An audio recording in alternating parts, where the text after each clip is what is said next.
For this episode of Soundwall, we have guests Mike Kelly and Mark Yowe.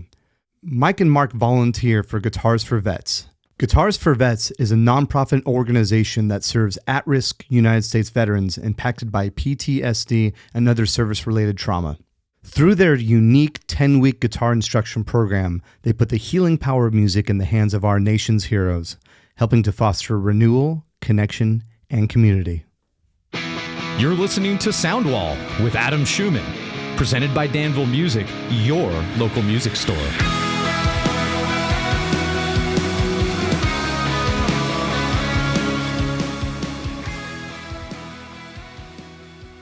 Welcome to Soundwall. And we have Mike Kelly with Mark Yowe from Guitars for Vets. And this is a great cause. It's a great philanthropic endeavor. And I always start by asking anybody who's a guest, when did you first fall in love with music? Well, for me, it was sitting watching a black and white television in February 1964. My two older sisters were watching these four mop-haired lads sing. And I was sitting there with them, and when I saw these guys sing and I saw the girls going wild in the audience, I said, that gig's for me. So I actually fell in love with the Beatles. I fell in love with the music and eventually gravitated toward guitar. Excellent. Well, we are of the same vintage, Mike and me. And it was probably when I was in the 6th or 7th grade, the Beatles were making their debut. I was a drummer. And so I played the drums in the house, and then they made me play the drums in the garage. And in upstate New York, it's pretty cold in the wintertime. So off to college I went, and I took an acoustic guitar with me. I didn't know how to play it, but I was always broke. So when all my friends were down playing foosball and drinking on the weekends, I was in my dorm room playing guitar. So I probably have a few years of experience having done that now, and it's been one of the greatest gifts in my life. Excellent. And you decided to give this gift to people who have served for our country, which I think is an excellent, excellent cause. And Mike, I understand this is your brainchild, so would you like to tell me how this came to be? Did somebody influence you to start Guitars for Vets, or how did that work out? Definitely. So I spent 32 years in the corporate world, and I retired in 2015. And I knew I had to find something to keep me out of trouble, just knowing how idle hands are the devil's workshop, as it were. And I happened to be online searching for some strings, and this banner came up that said Guitars for Veterans. And my dad was a World War II veteran, decorated Marine aviator. He flew missions in the Marshall Islands, some pretty gnarly action. And when I was growing up, there wasn't a term PTSD, but especially when my dad would hear a loud noise, he would go to a place, like a freak-out place, that none of us in the family understood. I think they called it shell-shocked back in the day, but I had firsthand evidence of what combat does to a human being and how it can impact them. And at this point, this was 25 years post-World War II that I was observing this. So anyway, I was also fortunate enough in my life to be of the vintage that I avoided the major conflicts. Vietnam was just ending when I was becoming of age where I could have been drafted, and then I was a little too long in the tooth for the subsequent conflicts. So I never served my country, but I always felt respect for veterans, seeing what the toll it took on my father. And it wasn't like he was a basket case or anything, but there definitely was some PTSD there. And so anyway, getting back to this Guitars for Vets, when I saw this banner, I reached out to the organization. So this organization started, I want to say 2007, and it was just a ponytailed guitar instructor who happened to have a student that was a Vietnam veteran. And they went through maybe 3 months of lessons, and the veteran told the instructor, "This has transformed my life. I want you to grow this and bring it to more veterans. And at the time, this instructor hadn't thought of it being exclusively for veterans. He was just wanting to be a guitar teacher, make some money. And but he had a very a calling for this kind of work. Started a nonprofit, and so like I said, that was 2007. It's 18 years later now. There are, I want to say, 140 chapters nationwide, and there's even a couple internationally. There's around close to 900 volunteers in the organization. I started the chapter in Martinez, California, on the campus of the VA facility, the VA hospital there, in spring of 2015. So we're in our 11th year of operation now.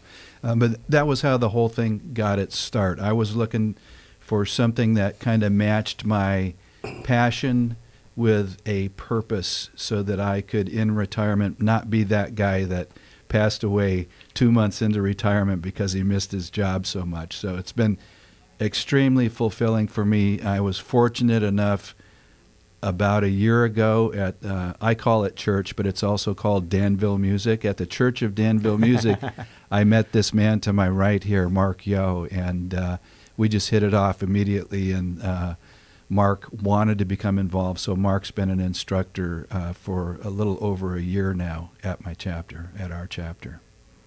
Excellent, excellent. And so did you also have veterans within your family that you had experiences with? You know, I worked in a grocery store when I was 17 years old, and when I turned 18, I with the selective service, I had to sign up for the draft.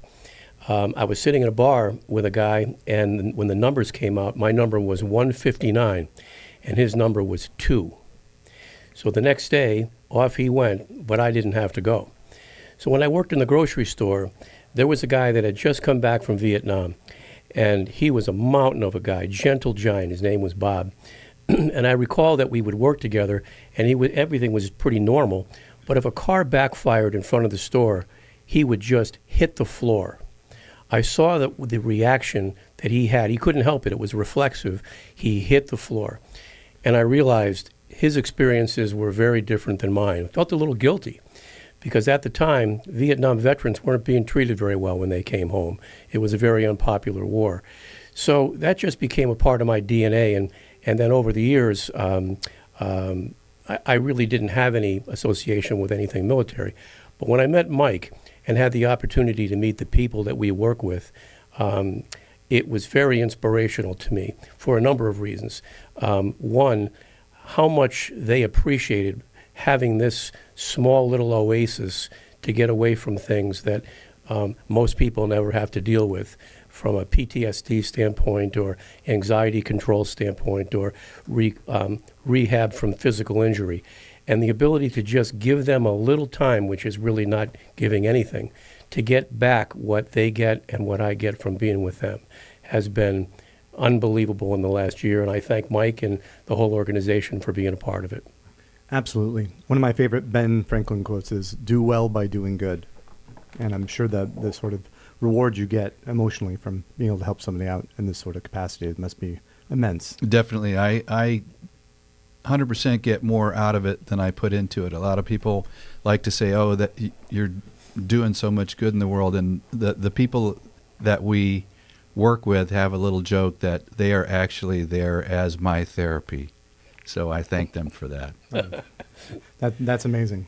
And in the year 2025, closing in on 2026, clearly we're going to be working with more Vietnam, Iraq, Middle East veterans than World War II veterans.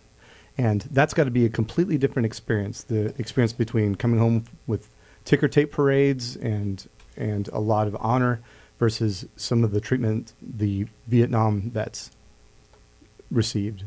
So what's interesting to me is I would imagine the choice of songs would be closer to the 60s and 70s era songs, which I find it to be an interesting dichotomy, teaching Vietnam vet like protest songs. And I imagine that would be a huge part of your selection, wouldn't it? Absolutely, yeah. Well, just... And how is that, what sort of mental gymnastics goes on as they're playing that? Are they feeling like that these protest songs maybe when they were over in Vietnam were kind of against them, and now it almost seems like it's a support of what they were against. Yeah, my experience is that those are some of the more popular songs that the Vietnam vets prefer. And just because they were there didn't mean they weren't protesting the war, right? Right. They were just sometimes unwilling participants, but participants nevertheless. But you bring up an interesting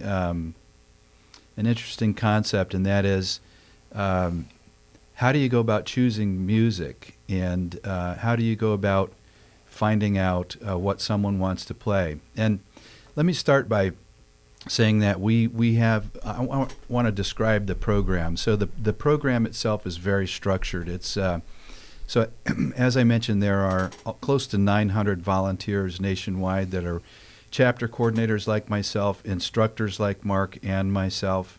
There's a very small corporate structure that kind of runs the business operations that is paid, but for the most part it's run by volunteers. And the way the program works is, in my particular case at the VA hospital in Martinez, the VA itself sources or chooses all our clients for us. So Mark and I don't get involved in any way in screening people. People reach out to me, I hand them over to the VA, and then they have a process by which they determine who can benefit the most, who should get to the front of the line, that sort of thing. And then once they're in the program, we give them 10 lessons, usually one lesson per week. And at the end of those 10 lessons, if they have participated and completed those 10 lessons, they receive a brand new acoustic guitar, a graduation guitar, and related things like capo, tuner, guitar stand, etc. So when we start off in the program, one of the first questions is, what are your goals as a guitar student? Another question is, what kind of music do you like? What do you prefer? And interestingly, my experience over the past decade has been, even the guys coming back, the ladies and gentlemen coming back from Iraq, Afghanistan, even younger veterans that weren't in conflict, everybody loves classic rock. Everybody loves Neil Young. Everybody loves, the songs that we play every week, that Mark and I play every week. So it's very interesting that there isn't a preference that I've seen from the younger folks to gravitate more towards modern contemporary music. Everybody seems to be preferring this kind of dad rock era that Mark and I grew up in. Right, that is interesting. I would say that guitar is way more of a protagonist, or tends to be, in the quote-unquote dad rock. So let's talk about some of the hurdles you have to go through as you're teaching somebody with PTSD. I imagine it's primarily acoustic guitar that you're teaching on? Yes. Yeah. We have loaner guitars, and we've been fortunate enough. I know Danville Music has donated a couple loaner guitars, but we keep half a dozen guitars that we give to the vets to learn on. And I already forgot your initial question. I got right into some of the hurdles. Oh, the hurdles of when you're teaching. Right. I think an obvious one might be amputees, or people who have physical issues with playing the guitar. But what sort of things do you see when you're in the classroom? We had a student recently who was very vision impaired. So sitting in a group of 3 or 4 students, with students taking their cues from us about where to put their hands and what the left hand did and what the right hand did, it was very difficult for the unsighted person. So we had to take a special approach and literally put his hands in certain places and teach him shapes. So he was never going to be able to visualize a chord the way we would show it on paper, a C, a G, a D. But what we would do is put his hand in a particular shape and show him where that shape went on the guitar itself. And there was a look of wonder on this person's face. And that's the whole thing. If after 10 weeks they can only play E minor, but when they play E minor they smile, then it's all good. Yeah. Yeah, and I got some video of Mark working with that particular veteran, and it'll bring tears to your eyes to see how happy this person got when he had literally hands-on instruction from Mark learning how to play guitar. And he was the second blind student we've had in the past decade. Another example was a right-handed gentleman who had no mobility in his left-hand fingers. So you're thinking, well, why are you even here? Why do you want to learn how to play guitar? You know, I discovered this on the first day. Well, I thought to myself, we can put a bottleneck slide on one of those fingers. And I showed this gentleman how to tune to an open D, put a slide on his finger, and in 5 minutes, he was the happiest person I'd ever seen in my life. And it was kind of funny. He was a very alpha male sort of guy with a shaved head and tats, and he was so excited. He said, I got to go buy a slide. Where should I go? And I go, well, Danville Music is X number of miles away. La Miranda Music is over here. He rode his motorcycle to La Miranda Music, went storming in, and scared the hell out of the staff. Give me a slide! Oh, that's excellent. You know, one of the things we've also learned is that you just take for granted certain things, but many of these people have serious anxiety disorders and PTSD. So when they're in a learning environment, it's hard for them to sometimes focus on things that might be easier for someone who had not been through what they've been through to experience. And so you got to be really patient, because it seems like they should all be able to just make that E minor, it's not that big a deal, and then go to an A chord. But once they learn that, they can come back the next week and have totally forgotten it. So it's really not all about mastery of learning chord progressions and 1-4-5s in the Roman system and pentatonic scales. It's just teaching them fundamentals that will let them take themselves to the next level when they're done with us. And perhaps a handful of songs that they can play in their living room for their family and be very proud of what they've done.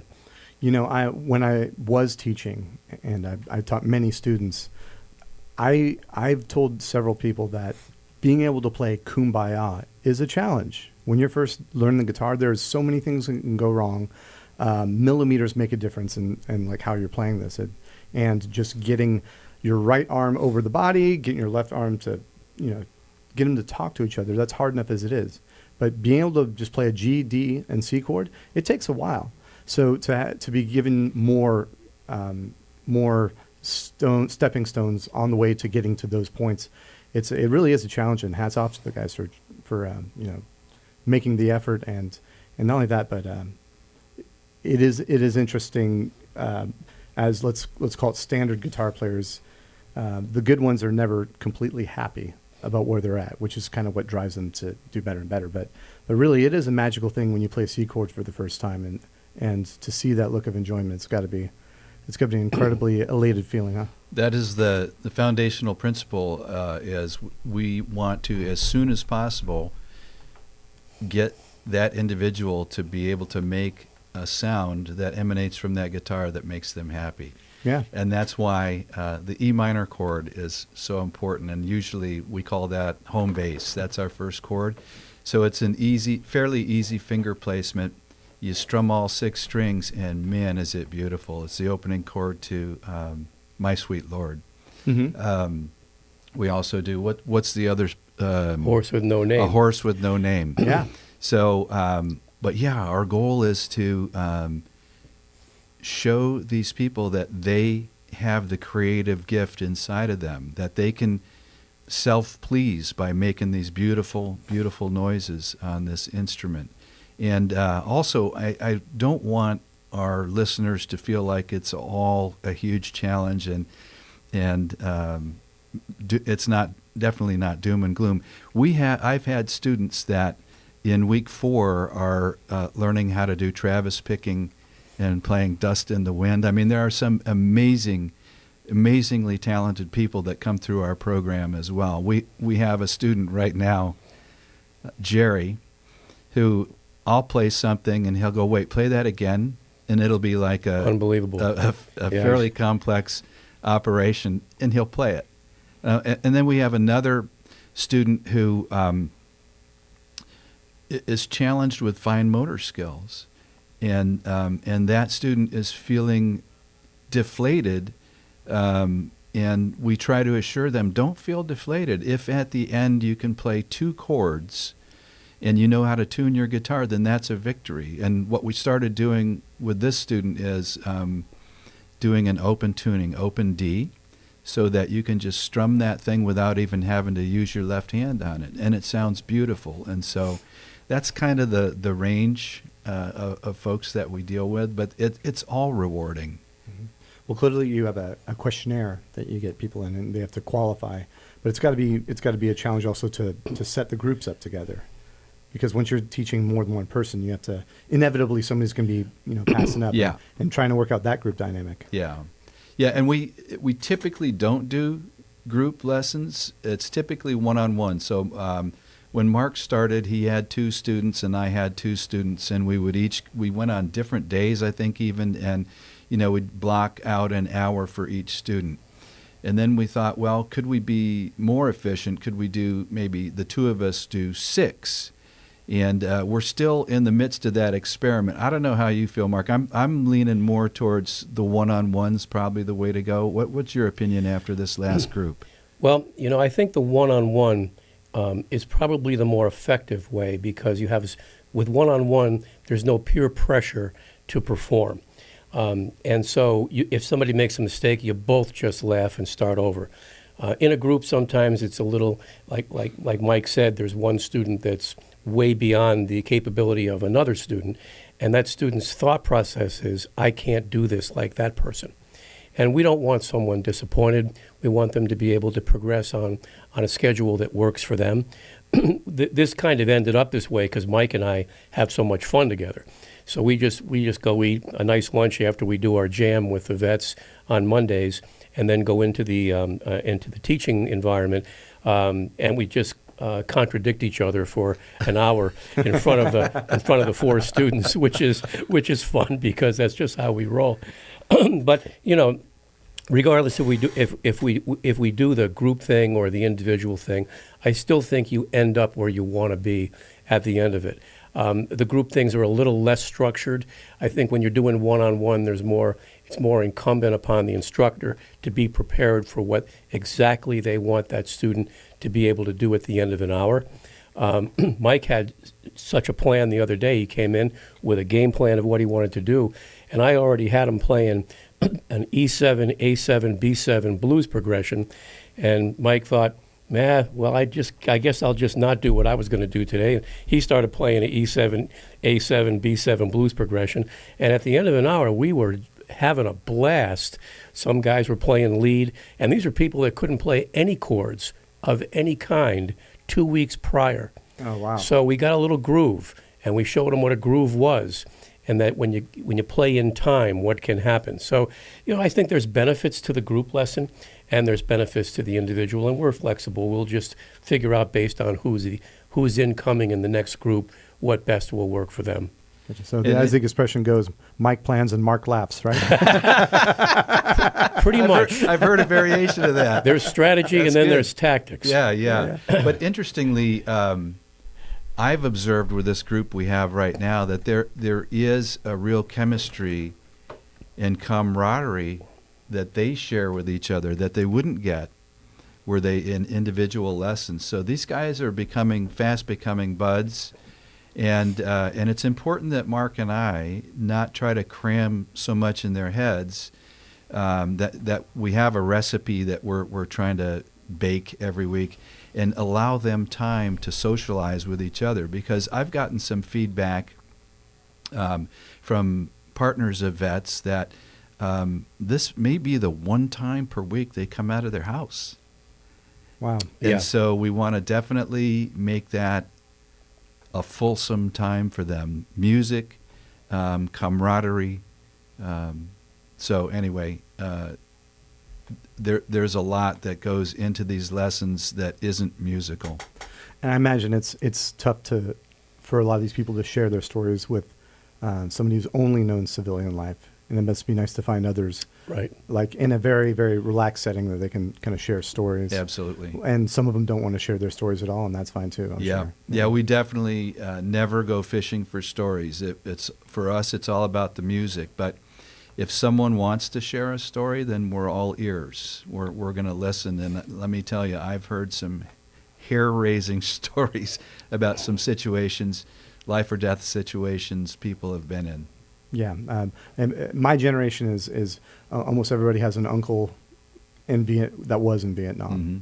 And the rule in my house, from my dad actually had a very high lottery ticket, and we have a relative that was in Vietnam, and the rule was, if he starts talking about it, you shut your mouth and listen, but don't ever ask him about it. Right. Mhm. Yeah. Right. That's kind of our rule as well. Yep. Yeah. Yep. Yep. Very cool. So when you talk about getting together as a group and playing together, do you have other people on board who can do bass or drums, or maybe take it to that next level at some point, or would that be a next step? Well, we actually do. Let me describe our Monday Jam group Okay. for you. So we have the program that we run at the VA hospital in Martinez that produces graduates for us. The next step is we put together a Monday Jam. So every Monday at 10 a.m. at the Concord Vet Center, we provide a space for our graduates to come in and learn new songs. Also, what dovetails with that is I have a YouTube channel that I set up during COVID. So during COVID, the VA shut down for non-essential activities like guitar lessons. I mean, there are certain things that are essential, surgeries and other sorts of therapy. I was going to say it's a shame that doesn't fall under the umbrella I of know. therapy, right? I thought it was, yeah, and it doesn't, and we can't say that it is. But I started a YouTube channel, and I started producing a song every week where I'd spend 3 minutes playing a song and maybe 4 or 5 minutes teaching how to play that song. And I started putting these out on YouTube for my 6 or 8 graduates I had at the time in 2020 that were still following along. And during COVID, my channel grew, which was great. Everybody in the world was trying to learn how to play guitar, and my lessons were public. They weren't unlisted, and so I actually benefited, and my channel grew logarithmically during COVID. But once COVID passed, or we were able to assemble again, every Monday our graduates would get together with me and practice the song that I had sent out the prior Friday, as well as work on the songs that we had learned over the past year or two. And this Monday Jam has really grown into, I think there's about a dozen people that never miss it. And on a good day, we'll have 16, 17 graduates from the program. We've had 120 graduates in 10 years of operation, but a full 10% of them show up every week, and sometimes it's 15% of them. And the energy in the room is just incredible. And maybe Mark can speak to his experience at that Monday Jam. It's really fun. And I think people come not out of a sense of responsibility. They come because it's fun. There's just something about sitting in a big room with 15 guitars. And, you know, Mike stands up in the front as the leader and tries to get the groove and the timing going and announcing the chord changes. But we play the same songs over and over. So after a while, everybody knows what to do. And there's something special that comes from the energy of a room like that. And when you're playing, you know, Margaritaville or a Creedence Clearwater song or My Sweet Lord or whatever, and you get to the end of it with 15 guitars playing that song, it's hard to describe, but the energy becomes greater than the individual parts, and it stays with you for a couple of hours. It's very, very uplifting. My sense is I always feel that way when I leave. And if we can help these people who go home to very different lives than we have, then it's worth everything. And to your question, Adam, about an ensemble, we actually do have a couple of harmonica players, 2 volunteers. that come in and play with us, which is really fun. And we're also we have a set list now of about 25 songs. And the reason we have that set list is we go out in the community and we play. As a matter of fact, tomorrow we're playing at the VA hospital for patients. We do that about once a month. We're also playing at a Christmas party at the Vet Center on Friday. And then next week we're booked at a venue. It's a pretty famous concert venue called Denny's in Concord. We're playing there next Thursday for a monthly veterans meeting. But Grand Slam concert. but here these guys are. Some of them, that didn't come out of the house before. They went through the program. They've learned how to play guitar. They're now part of a group of a dozen and a half people that get together every week. And these guys are busting each other's chops. And there's 2 or 3 ladies in the group as well. One in particular, Laura, that has been a stalwart, and she comes every week. But this is their community. And not only are they participating in this community, but now what they're doing is they're taking their love of music and sharing it with others in the world. And the first time I saw graduates play for patients at the VA hospital, chokes me up now, thinking like, these people know how good they have it, even though they didn't think they had it that well. But when they take their gift of music and share it with someone that's double amputee in a wheelchair at the VA hospital in Martinez, it gives them a real sense of perspective. Yeah. That's fantastic. All right. Was now a good time for a break? Sure. Okay. Yeah. Musicians! It's the holiday season here at Danville Music, so come on down. Put something fresh under that tree. Maybe a new guitar from Fender, Gibson, Taylor, Paul Reed Smith at Danville Music or danvillemusic.com. And we are back with Mark Yowe and Mike Kelly, talking about Guitars for Vets. And what a wonderful organization. But I'm sure with any sort of bureaucracy, there becomes roadblocks and issues. So what are some of the roadblocks you've encountered in Guitars for Vets? Well, right now, because the organization has grown so rapidly, there is a tremendous demand for our services because it's a popular charity. It's becoming more and more well-known as we have a group of ambassadors like Luke Combs and others, Tommy Emmanuel, that bring up Guitars for Vets at their concerts. And so just in Martinez alone, we've got a roughly 4-year backlog of students. And the reason is we don't have enough instructors to meet that demand. We've got myself, we've got Mark. Fortunately, in the past, we've had other instructors, but right now there's just 2 of us. On the nationwide scale, that also plays out in terms of the charitable donations that come into Guitars for Vets and the number of graduate guitars that the organization can buy. So this year, we're trending as an organization, nationwide organization.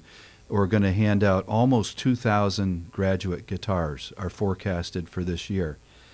If we met the demand that was out there, there would be 6,000 to 8,000 guitars awarded. So one of the challenges is funding. Another challenge is the number of volunteers that we have. We could certainly use more volunteers, specifically instructors, to deliver lessons. Okay. What is the best and most efficient way to get guitars in their hands?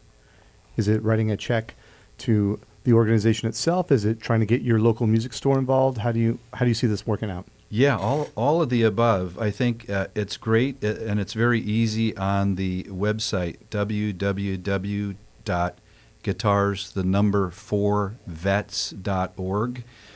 There's a button, a donate button on that website, and you can donate as little as $5, or you can donate unlimited amounts of money. That's one way to make a difference, is to send money directly to the organization. What the organization does with that then is they kind of spread that money out over all the chapters nationwide.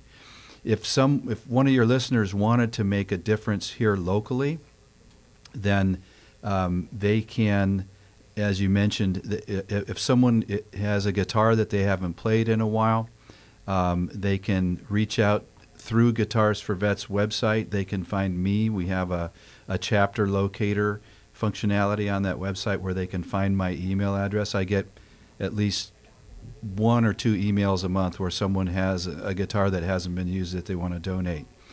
An even better way is to go to your local music store, purchase an acoustic guitar. It can be a $100, $200 Yamaha acoustic, whatever you can afford, and ask that store to donate it to Guitars for Vets. Cool. Another thing I do want to mention is that we also offer sponsorships. So if one of your listeners was so compelled and they felt like, I want to make a difference in one person's life, then they can reach out to me. They can make a donation, and we can give them some information about the vet that they supported. And we have done that in the past, and people really enjoy knowing I helped out this man or this woman here locally, and that makes me feel really good about my donation. Gives them a face, gives them a story, and they know it's not just going to run. There's, I do own a nonprofit organization, and being an owner, you can see how that sort of system can get abused. So I think making people understand how legit the organization is, and really getting to see firsthand where it goes, I think that makes people feel a lot better about donating. Right. And I'm going to make a promise to all the listeners right now. If you want to go through Danville Music, what we're going to do is show up with a crowbar and a ski mask. And we're going to go to Mike Kelly's house at 3 o'clock in the morning. I promise he's given you permission to do this. If he said if he's on vacation or nobody answers, we can just bust open the door and take from his inventory. Thank you for that public service announcement, Adam. I promise. Okay, so the demand is outweighing the supply of both instruments and services. teachers. Yeah. And I will say there are a lot of people who will come into our store and they'll talk about how their kid played for 3 months and then basically quit. And sometimes they'll get I think Yamaha makes one of the best lower priced guitars for the buck, like the FS 800s and 830s. I mean, they're not expensive, but they really are quality instruments. That's what we buy as FS 800s. And if you see these things on Nextdoor, people will sell them they might get $30 or $40. Right. And man, for that price, it doesn't. You're not going to make anything on this anyway. It seems like donating to these sort of causes, it's going to go to use, and it will get more appreciation than almost anybody I can imagine. Right, and for you tax accountants out there, Guitars for Vets is a 501c3 organization, and if you want to donate an instrument, I can give you a tax write-off form as well. Excellent.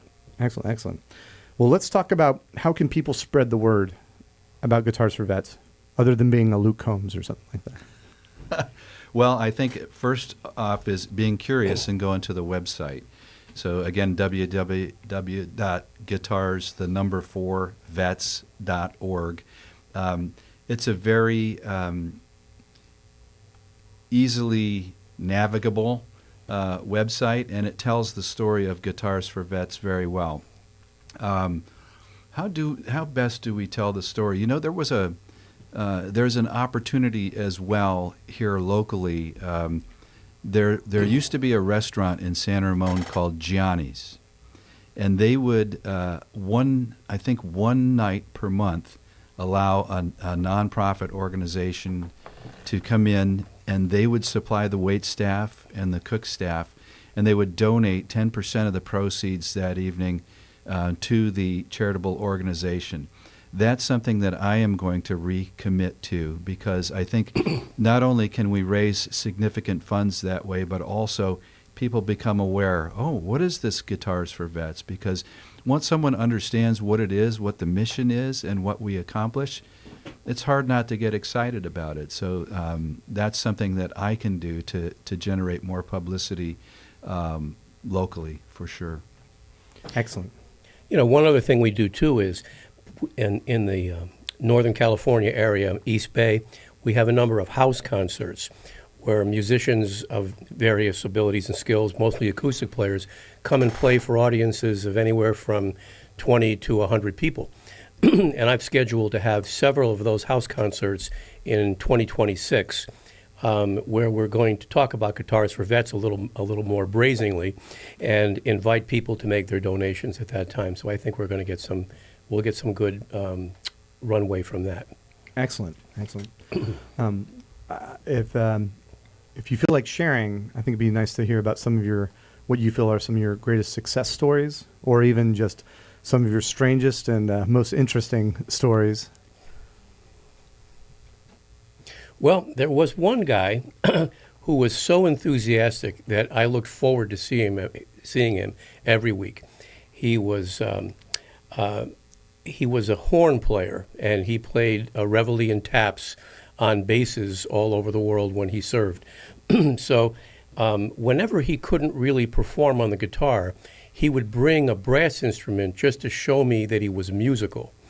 And one time he brought a tuba, and he brought a trumpet, and he brought a saxophone to the lesson before I got there. And when I showed up, he had been practicing for about a half an hour, and everyone in the building was complaining about him. I think was security there waiting for you? Yeah, they were asking him to leave, and they were pretty sure they were going to ask me to leave. And I told him, look, I know you're a musician. We'll get through this. And we became great friends, and I haven't seen him since. But I know that he wanted to learn how to play Yowe Como Va at his daughter's wedding. So we scaled it down to make it simple for him to play.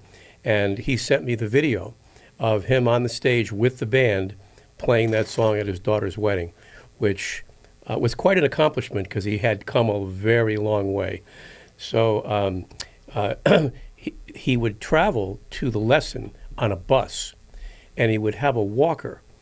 The day he came, one day he came with his walker with a tuba and a trumpet and an electric guitar amplifier and an acoustic guitar. And he took 2 buses to get to the lesson. That's motivation. That's motivation. Anything worth doing is worth doing right. Right. I had a story. I had a very fortunate thing happen to me. So about 18 months into this process for me, a mutual friend, a friend of a friend, said he wanted to participate and help Guitars for Vets out. And this mutual friend of a friend was Ross Valerie, the former bassist for Journey. So when he had heard through my buddy that I worked with in my corporate career about what I was doing, teaching vets with PTSD and traumatic brain injuries, guitar lessons, he said he wanted to meet me. And so I got to meet Ross, and he said, how can we help? And I said, well, you guys are doing a global tour here in 2016 coming up. How about when you get together with the band, we make a promo video for Guitars for Vets? And so he was 100% on board with that. And so one day I got a text, Mike, it's Ross. Get out to my studio now. I'm like, okay, give me the address. So he told me where his studio was here locally. I showed up, and it's just Ross in his sweatpants and sweatshirt, and he said, let's write a script for that video you want the band to do. So I got to spend 3 or 4 hours in Ross's studio with him. We wrote a script together. He had their cinematography person film multiple takes of each of the members of Journey, who are all significantly famous, popular musicians, and sent all those videos to me, and I curated them into a promotional ad that Guitars for Vets use. So I got to rub elbows with rock and roll royalty, and Ross also came to an event at Gianni's, as I mentioned, one of the fundraiser events that we had, along with, and I can't remember the gentleman's name, but he was the keyboardist for Night Ranger, who he now records with Ross on independent projects. But we get to brush up against royalty every once in a while in this gig, which is pretty cool. That's excellent. Great. Anything else you want to mention about Guitars for Vets? I want to tell a story while he's listening, Okay, while he's looking. We've got a student now, and I noticed that he's very animated with his left hand, and frequently his right hand is on his lap. And at first I thought maybe he had a disability in his right hand. And so I didn't detect any problem when he was playing guitar. So on the way out to the cars, I asked him, I said, how come you do so many things with your left hand and your right hand is kind of on your lap? And he said, well, that's easy. He said, I used to drive the Generals. And I said, well, what's that mean? And he said, well, I'd pick up the Generals at the airport and I'd have to take them to the base in Iraq. And the right hand was on the gun. Oh, wow. And he said, so I'm very trained to have a very relaxed right hand right where it needs to be, just in case. So, I mean, these are skills that I don't have, but these are skills and memories that these guys have. So you have to be very sensitive to that. Oh, yeah. Yeah. And the next question, just a personal question on both your behalves. Have you ever purchased a guitar or took one home that actually put you in the hospital? Yes. Yes, and I know you know that. It's a combination story. So one of us purchased the guitar, and the other one ended up going to the hospital. I'll let you tell the story, Mark. Yeah, so Mike got this beautiful guitar, and it was really pretty. And who's the sort of music store that'd be that diabolical that would actually sell you? Well, I don't think that the music store knew, nor did I. But I took this beautiful guitar home for an overnight, and as I was playing it, I noticed that as I was trying to sing, I was developing a lisp, and I looked in the mirror, and my lips looked like banana slugs, and all of a sudden my body broke out in hives, and it was so awful that my wife said, you can't stay here, we're going to the hospital. And it turned out I had a reaction to cocobolo wood, and I got on ChatGPT, and I said, can you have an allergic reaction? So you were able to use the audio function. You could speak into it with your lips. Yeah. Sure enough, a couple of emergency situation for Cocobolo. a little epinephrine, and I was quick to return Mike's poison guitar. I subsequently sold it. Yeah, it can't be in my house if I'm going to be friends with Mark Yowe. Did you give him the no refunds policy? That's what I would have done. It's for sale again, I noticed on Reverb. Yeah, someone else was poisoned. I know that ladies pay a lot of money to have their lips look like that.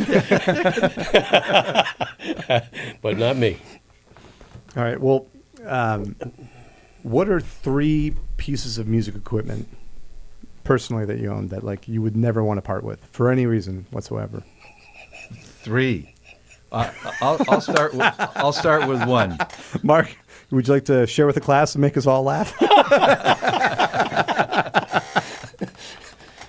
Well, I know from Mike has 127 pieces of musical instruments that are for sale now. Oh, don't tell truths about me like that. No, for me, it's been such a blessing to do these lessons and to have a YouTube channel that I produce a video once a week, a guitar lesson once a week. And what it does is it creates some pressure for me to continue to play, to continue to get better, to attract people to my channel, to get the word out about Guitars for Vets, because I do talk about Guitars for Vets when I deliver my lessons on my channel. But also, over the past 5 years, I'm always searching for the guitar that presents itself the best in a tight focus video. And I have one guitar in particular. It's a Gibson SJ200, the big jumbo, and you wouldn't think that would present that well, but there's something about the way it fills the screen, and there's something about the tone of that maple that is just magical, and I get more feedback from folks. Boy, that is the best sounding guitar I've ever heard on YouTube. So for me, that is the one piece of equipment, that Gibson SJ200. And I know you have a couple for sale right now, Adam, that we need to talk about. Yeah. We have the Murphy Lab, and we're going to get some more in there because they do the 57 reissue. Yep. And then they do ones that are Murphy Lab, for those of you at home who don't know, is their relicking, and they go from VOS, ultralight aged, up to heavy aged, Right. depending on your preference. So yeah, it's kind of got a little bit something for everybody. Whenever I think of the SJ200, I think of Emmylou Harris. Right. Oh, yeah. With one of those on the old gray whistle test. Yeah. Yep. And I mean, she's gorgeous. Her voice, I could listen to her sing a phone book. Mhm. And whenever I think about it, I think about her strumming one of those That's things. right. And it's got this really nice, deep sound that's fantastic. So Mhm. yeah. So that would be one. The next two would be. Well, for me, in terms of musical instruments, so I consider my kind of audio video technology as a musical instrument, because basically what I do is I have to translate the music to basically a YouTube video. So it's very important for me to have equipment that is high quality, but also is how shall I say, dumbed down enough to where I can actually use it. Okay. So during COVID, when COVID started, I had to learn how to make videos. And what I've learned in the past 5 years is that you can use an iPad, just an iPad with a plug-in microphone, and produce 4K, 60 frame per second, the most pristine videos that'll compete with anything you see out there in the world. And so the most important musical piece in that chain of equipment is the microphone. So for me, I use something called an Apogee Hype mic, HYPE mic. Okay. And it has built-in compression levels. You can actually toggle with a little button on the front of the mic. But the Apogee Hype mic is probably the best $400 investment I've ever made in my life. And just a plug in and play sort of situation. Yeah, right? it plugs right into your iPad, and then you just, what I do is use iMovie to process, get the volume levels right, and then just upload right into YouTube. Great. And last one? Okay, the last piece of musical equipment that's very important is, I've got it right here in my back pocket. Uh-oh, what's it going to pull out of there, Mark? You never know. It's my wallet. Because this stuff ain't cheap. Okay, now it's up to you, Mark. Well, as it relates to guitars for vets, I play a Taylor 814 because I have to play it for a long time. And the playability of that guitar is just really easy on your hands, and it produces any sound you want. This group plays mostly strumming things. So I also have a Yamaha FS9 that I use for fingerstyle, because I'm primarily a fingerstyle player when I'm playing by myself. And that's an Adirondack spruce top mahogany body guitar, very under the radar, but competes extremely well against many Martin OMs or many other higher priced guitars. So I remember a few minutes ago you were talking about Yamaha as a budget-based guitar. The FS9 is not quite as budget-based, but it is an unbelievable musical instrument. The one I use when I travel to the vets is a carbon fiber guitar. I use a McPherson Sable because it's extremely stable outside and inside in terms of staying in tune. And not subject to cold, not subject to humidity. We throw them in the car as we go eat lunch. So it's just a workhorse kind of thing. But then for house concerts and that kind of a thing, I have a Martin D41 that's just an unbelievable instrument. So I focus more on the wood boxes. I have a Gibson ES335, which I purchased at Danville Music. Wonderful, wonderful instrument, but I'm primarily an acoustic guy. And for me, having a good dreadnought, a good grand auditorium, and a good OM is the way that I always roll. Yeah, you get your bases covered there, don't you? You bet. Okay, great. Last question, and then I'll let you guys go. If you could have a beer, living or dead musician, who would you want to have a beer with? John Lennon for me, Yeah, my hero from the minute I saw him. gotcha. I think Neil Young and I have a lot to talk about. Yeah? Excellent. Excellent. Well, I want to say thank you very, very, very much for coming to the podcast, taking the time. Thank you for the work you're doing with Guitars for Vets. And really appreciate having you on there. So Mike Kelly and Mark Yowe, so much of a pleasure to have you. Thanks for having us, Adam. We really appreciate it. Oh, wow. It's the first time we've ever agreed. That's You harmony. finished right your there. you finished each other's sentences now. All right. No, thank you. It's been a pleasure to be here. Appreciate it. All right, you got it. Cheers. Cheers. Musicians, we are Danville Music, your local source for the best selection of high-quality musical instruments and accessories. Open 7 days a week right here at Danville Music, danvillemusic.com, your local music store.